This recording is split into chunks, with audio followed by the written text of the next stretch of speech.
berdiri di atasmu, ku tak layak untuk memandang wajahmu, ku tak layak untuk memanggil namamu, ku tersungkur di kakimu.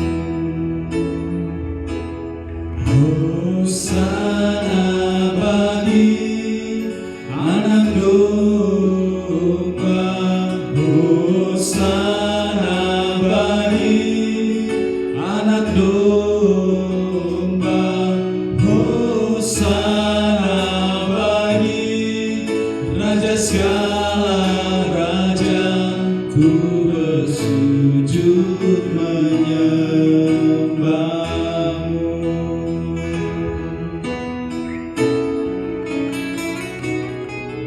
Ku tak layak untuk berdiri di altarmu, ku tak layak untuk memandang wajahmu, ku tak layak untuk memanggil namamu, ku tersungkur di kakimu.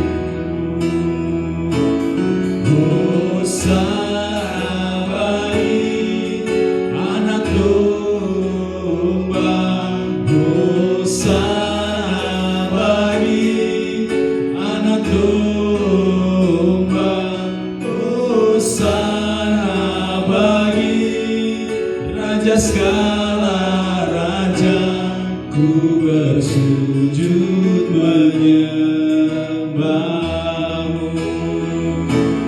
Hosana bagi anak domba, Hosana bagi anak domba, Hosana bagi Raja segala raja, ku bersujud menyembahmu.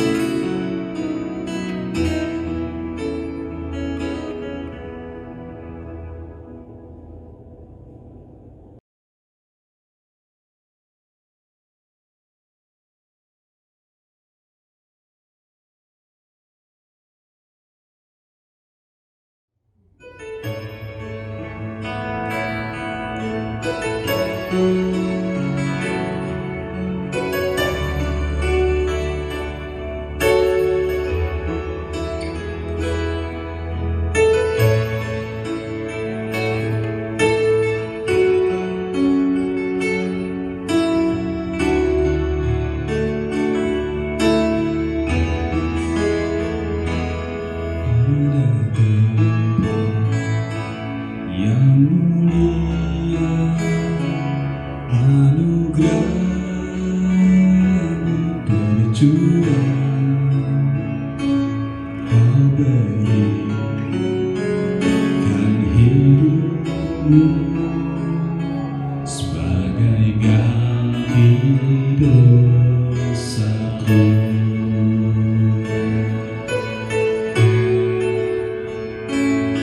Lebih yang kukira, pengampunan yang kuterima, kasih Yesus yang abadi.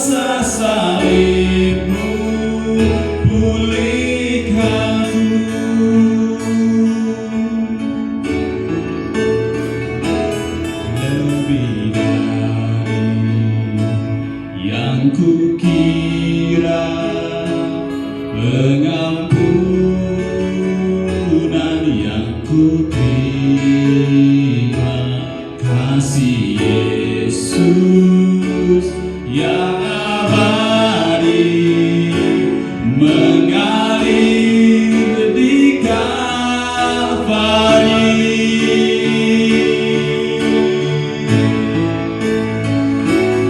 Oleh karena salibmu, seluruh hidupku milikmu Tuhan.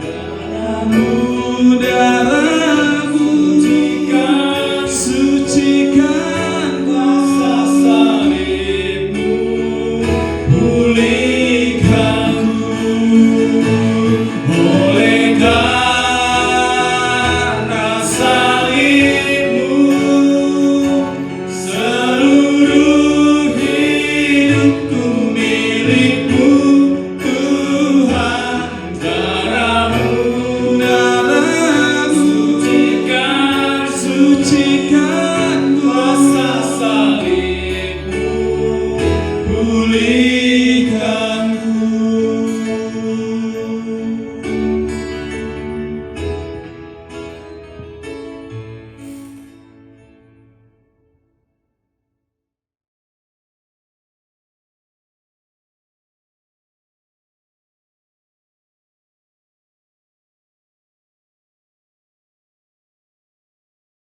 Shalom, salam sejahtera dalam kasih, mempelai pria kita, dalam kasih kepala gereja kita, Yesus Kristus, yang juga adalah Tuhan kita. Kembali kita akan bersukacita, karena kita akan menerima makanan rohani yang daripada Tuhan, lewat pendengaran kita akan firman Tuhan. Firman Tuhan kali ini yang kita mau renungkan adalah terambil dari 2 Tawarikh 7 ayat 13 sampai dengan ayat yang ke-14. Ketika sekarang kita sedang diperhadapkan dengan kesusahan, khususnya bangsa Indonesia diperhadapkan dengan wabah atau pandemi virus COVID-19, firman Tuhan ingin meneguhkan kita, firman Tuhan ingin menguatkan kita, sehingga firman Tuhan yang akan kita baca dari 2 Tawarikh 7 ayat 13 sampai 14 itu berbicara tentang rahasia pemulihan. Pemulihan bagi Tuhan adalah sesuatu yang mudah. Pemulihan bagi Tuhan adalah sesuatu yang sesungguhnya sudah disiapkan bagi umatnya. Dan kemudian pemulihan itu juga yang akan kita raih sekarang. Mari kita baca ayatnya di dalam 2 Tawarikh 7 ayat 13 sampai 14. Dikatakan demikian. Bila mana aku menutup langit sehingga tidak ada hujan, dan bila mana aku menyuruh belalang memakan habis hasil bumi, dan bila mana aku melepaskan penyakit sampar di antara umatku, dan umatku yang atasnya namaku disebut merendahkan diri, berdoa dan mencari wajahku, lalu berbalik dari jalan-jalannya yang jahat, maka aku akan mendengar dari sorga dan mengampuni dosa mereka, serta memulihkan negeri mereka. Demikian firman Tuhan. Puji Tuhan, ini janji yang luar biasa, ini janji yang menyenangkan bagi kita yang mendengarkannya, karena kita menginginkan pemulihan di dalam kehidupan kita. Di dalam kehidupan kita pribadi, kita punya banyak persoalan, tetapi di dalam kehidupan kita berbangsa, kita juga punya persoalan bersama, dan kita ingin bahwa pemulihan itu terjadi di dalam kehidupan kita, di dalam kehidupan berbangsa kita. Judul daripada renungkan yang mau kita ambil adalah rahasia pemulihan. Kita bisa melihat ada 3 perkara yang Tuhan izinkan terjadi. Nats ini pada waktu itu ditulis adalah untuk umat pilihan Tuhan, untuk bangsa Israel yang pada waktu itu berbalik membelakangi Tuhan. Pada waktu itu umat pilihan Tuhan, pada waktu kata-kata ini ditujukan kepada mereka, mereka bersifat fasik, di hadapan Tuhan. Dan oleh karena ayat ini bukan untuk orang luar tetapi untuk umat Tuhan, maka ayat ini juga tepat sekarang bahwa ayat ini, nas ini ingin berbicara kepada kita sebagai orang Kristen, bagaimana kita mengalami pemulihan. Dan ada 3 hal yang Tuhan izinkan terjadi di dalam kehidupan kekristenan kita. Yang pertama dikatakan, bila mana Allah menutup langit sehingga tidak ada hujan. Ini ingin berbicara, Tuhan ingin berbicara kepada kita. Kadang-kadang Tuhan mengizinkan jalan buntu terjadi di dalam kehidupan kita. Kita usaha ke sini mentok, kita usaha ke sana mentok. Kita berpikir ke sini kok kayaknya nggak ada jalan keluar. Kita berpikir ke arah kanan kok kayaknya juga nggak ada jalan keluar. Kita berikhtiar ini kayaknya gagal. Kita melakukan itu juga gagal. Nah ini yang dimaksud dengan ayat 13 bagian A. Kadang-kadang di dalam kehidupan kita Tuhan mengizinkan kita mengalami jalan buntu. Bila mana aku menutup langit sehingga tidak ada hujan. Jadi kekristenan juga, saudara-saudara yang dikasihi oleh Tuhan Yesus Kristus, adalah hidup di dalam proses. Tuhan mengizinkan kadang-kadang kita mengalami hal yang seperti ini. Yang kedua adalah dikatakan dalam ayat 13 bagian B. Dan bila mana aku menyuruh belalang memakan habis hasil bumi. Tuhan ingin menunjukkan kepada kita juga saudara-saudara, kadang-kadang di dalam kehidupan kita, Tuhan izinkan hasil kita dimakan oleh belalang. Dengan kata lain, dalam kehidupan kita, kita juga kadang-kadang diperhadapkan dengan situasi habis-habisan. Habis-habisan. Kita mengumpulkan harta selama ini oke, terkumpul.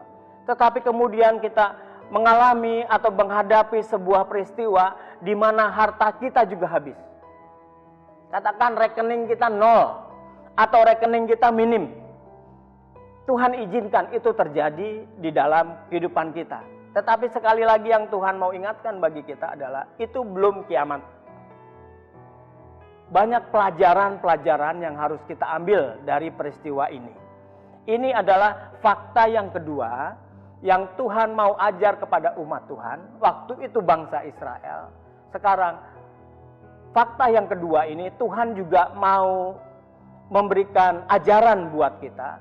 Bagaimana umat Tuhan kadang-kadang diperhadapkan dengan situasi yang sedemikian. Kita mengalami habis-habisan. Seperti pundi-pundi yang bocor. Cepat dapat, cepat habis. Dapat rezeki, kita taruh di dalam pundi-pundi kita, ternyata pundi-pundi kita bocor. Kita mengumpulkan banyak, tetapi hasilnya bukan untuk diri kita sendiri, tetapi dinikmati oleh orang lain. Itu fakta yang kedua. Dan fakta yang ketiga adalah dalam ayat 13 bagian C dikatakan, dan bila mana aku melepaskan penyakit sampar di antara umatku. Nah ini dia. Ini fakta yang ketiga. Kadang-kadang juga Tuhan izinkan di dalam kehidupan kita, kita mengalami penyakit sampar. Tuhan izinkan penyakit sampar melanda kehidupan kita. Mengena kehidupan kita. Penyakit sampar. Kita mau bilang apa? Epidemi, pandemi. Karena penyakit sampar di sini bahasa aslinya adalah wabah. Ya. Dan itu Tuhan izinkan terjadi di dalam kehidupan kekristenan juga.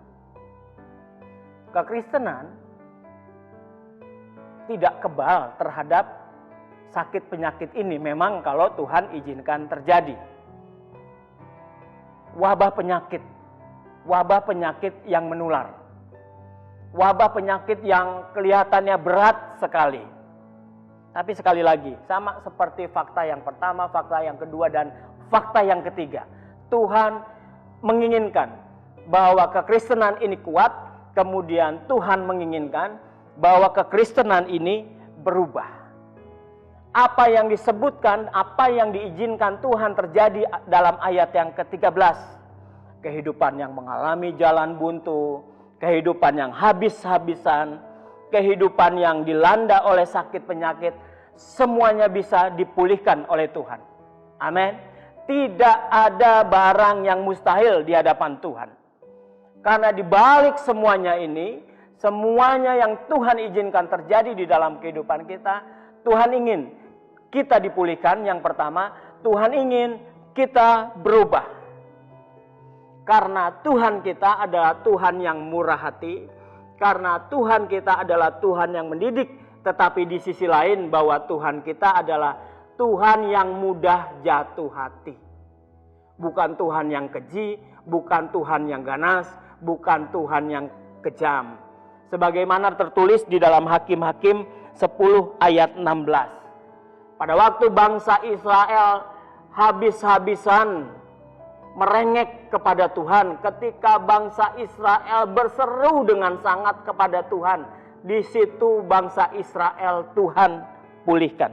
Bangsa Israel merendahkan diri sungguh-sungguh di hadapan Tuhan.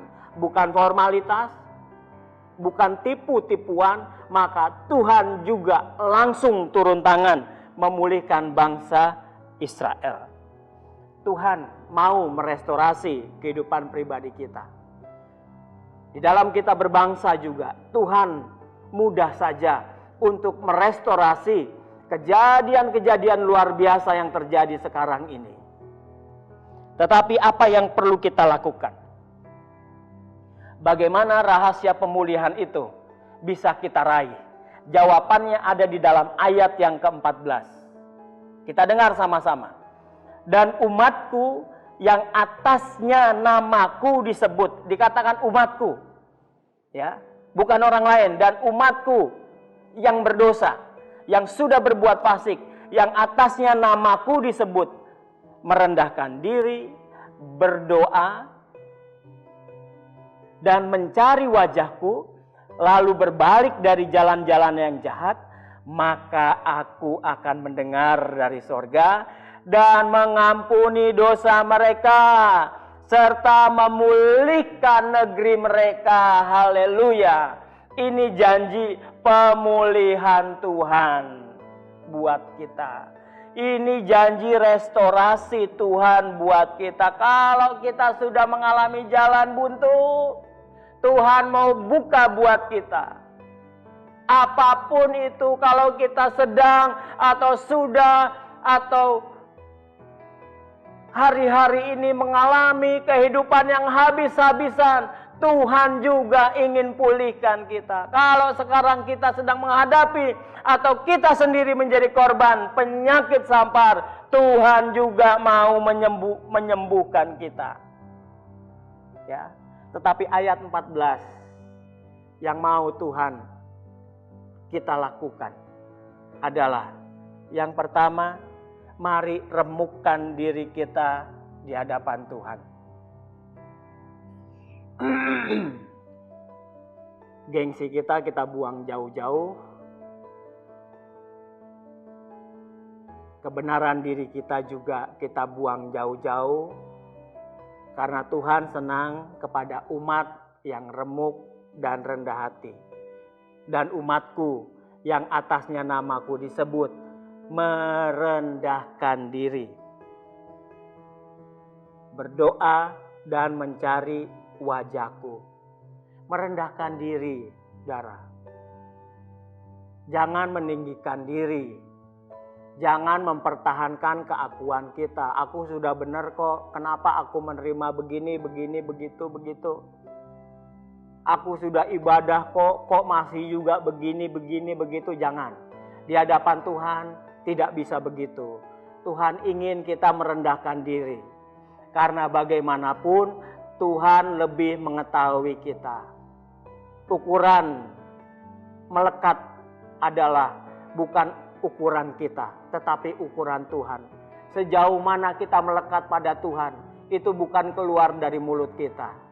Sebagaimana Tuhan mengetahui isi hati Daud, Tuhan melihat hati, demikian juga dengan kita. bahwa ukuran melekat itu hanya Tuhan yang tahu. Sehingga Tuhan semuanya mengajar dan mengizinkan semuanya ini terjadi di dalam kehidupan kita. Merendahkan diri, kemudian berdoa. Kita bisa berdoa kalau kita sudah bisa merendahkan diri. Berdoa dan mencari wajah Tuhan. Jangan mencari wajah yang lain, mencari wajah saya, mencari wajah saudara, atau mempertahankan wajah kita. Tetapi satu hal yang penting adalah berdoa mencari wajah Tuhan. Artinya fokus kita adalah fokus kepada Tuhan. Itu yang pertama. Kita mau meremukkan diri kita di hadapan Tuhan. Rahasia pemulihan yang kedua adalah mari kita hidup benar di hadapan Tuhan. Hidup benar itu apa sih, saudara? Kalau hidup benar menurut versi manusia banyak. Saya sudah berbuat sosial, saya katakan saya sudah hidup benar. Saudara katakan saya sudah berbuat baik, saudara katakan saya sudah hidup benar. Itu versi manusia. Hidup benar bervariasi dan bermacam-macam. Tapi kita ingin melihat, karena kita umat Tuhan, kita ingin melihat hidup benar di hadapan Tuhan itu seperti apa. Jawabnya dari 2 Tawarik 7 masih, tetapi dari ayat 17 sampai 18. Ya, ini yang Tuhan katakan sendiri. Apa sih definisi hidup benar? Kemudian pemulihan itu bisa kita rasakan. Ayat 17 katakan, mengenai engkau, jika engkau hidup di hadapanku sama seperti Daud ayahmu, dan berbuat sesuai dengan segala yang kuperintahkan kepadamu, dan jika engkau tetap mengikuti segala ketetapan dan peraturanku, itu namanya firman Tuhan.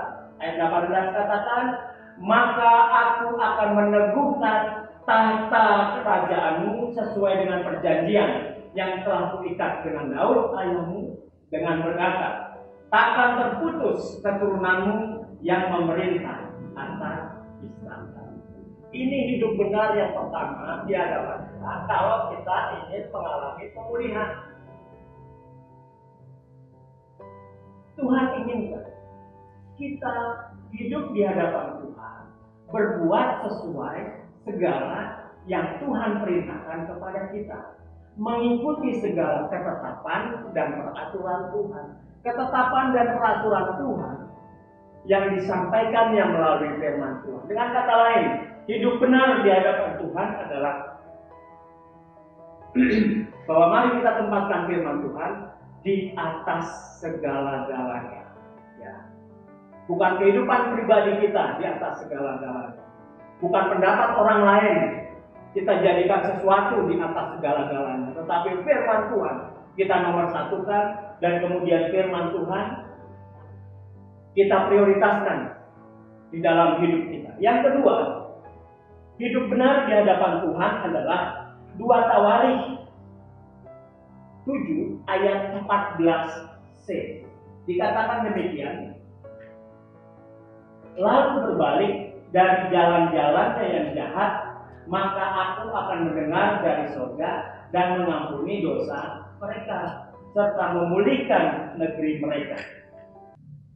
Hidup benar di hadapan Tuhan adalah yang kedua, berbalik dari jalan-jalan kita yang itu aja yang Tuhan mau berikan pelurusan bagi kita, supaya kita berbalik daripada jalan-jalan kita yang jahat. Kadang-kadang saudara kita tidak sadar kalau kita sudah berbuat jahat. Yang namanya berbuat jahat adalah ketika kita berbuat segala sesuatu yang bertentangan dengan firman Tuhan. Sekalipun dunia katakan kita bijak, tapi Tuhan katakan jahat kalau kita melanggar apa yang sudah ditetapkan oleh Tuhan. Dunia mungkin menyanjung kita, engkau sudah berbuat baik, engkau sudah berbuat berhikmat. Tetapi apapun dunia katakan atau kita katakan, kalau kita melanggar firman Tuhan, di situ Tuhan katakan kita sudah berbuat jahat. Tuhan mau kita berbalik dari jalan-jalan kita yang jahat. Dalam ayat 19 dikatakan, tetapi jika kamu ini berbalik dan meninggalkan segala ketetapan dan perintahku yang telah kuberikan kepadamu, dan pergi beribadah kepada Allah lain dan sujud menyembah kepadanya. Allah lain, saudara, berhala-berhala modern. Bisa diri kita sendiri, bisa keluarga kita, bisa kita mengidolakan uang, bisa kita mentuhankan uang, pekerjaan kita, dan lain sebagainya itu berhala. Kalau kita berbalik daripada Tuhan dan pergi kepada berhala-berhala modern itu, ayat 20 katakan, maka aku akan mencabut kamu dari tanahku yang telah kuberikan kepadamu, dan rumah ini yang telah kukuduskan bagi namaku akan kubuang dari hadapanku, dan akan kujadikan kiasan dan sindiran di atas segala bangsa. Ya, seterusnya sampai ayat yang ke-22, saudara. Maka orang akan berkata, sebab mereka meninggalkan Tuhan.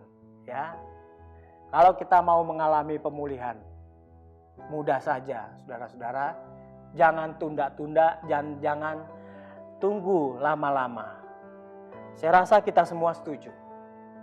Gak ada di hadapan kita semua, gak ada di antara kita semua mau hidup susah, tetapi mau hidup damai sejahtera di hadapan Tuhan. Kalau kita mau mengalami itu semua, kita katakan kita mau dipulihkan. Mari temukan diri kita, berdoa mencari wajah Tuhan, dan kemudian mari kita hidup benar di hadapan Tuhan, menempatkan firman Tuhan di atas segala-galanya, kembali kepada kita aturan firman Tuhan, dan kemudian kita berbalik daripada jalan-jalan kita yang jahat. Tuhan langsung jatuh hati buat kita. Nggak usah tunggu lama. Tapi Tuhan akan langsung memulihkan kita. Prosesnya ini yang harus kita lalui. Nah, cepat atau lambat pemulihan itu kita rasakan. Tergantung saudara-saudara sekalian. Saudara mau cepat atau lambat merespon firman Tuhan yang kita dengar sekarang. Kalau saudara mikir-mikir kepada firman Tuhan, cepat atau lambatnya ya tergantung pikiran saudara. Kalau saudara mau cepat menerima firman Tuhan, mau berbalik dari pikiran kita yang keliru, secepat itu pula Tuhan mau memulihkan kehidupan kita. Kiranya Tuhan memberkati kita sekalian, dan kiranya damai sejahtera sukacita daripada Tuhan Yesus Kristus melimpah di dalam kehidupan kita. Kita mau berdoa bersama-sama. Tuhan Yesus Kristus, terima kasih buat firman-Mu yang sudah kami dengar. Engkau begitu baik buat kita, Engkau begitu baik buat kami. Sampai sekarang Engkau tetap mengasihi kami lewat firman Tuhan yang Engkau berikan buat kami. Kiranya firman Tuhan yang kami dengar oleh karena pekerjaan Roh Kudus tertanam di dalam kehidupan kami, tertanam daripada hati kami yang lembut, kemudian bertumbuh dan kemudian berbuah 100 kali lipat. Di dalam nama Tuhan Yesus Kristus kami berdoa, kami mengucap syukur oleh karena kebaikan-Mu mengalir di dalam kehidupan kami. Haleluya. Amin.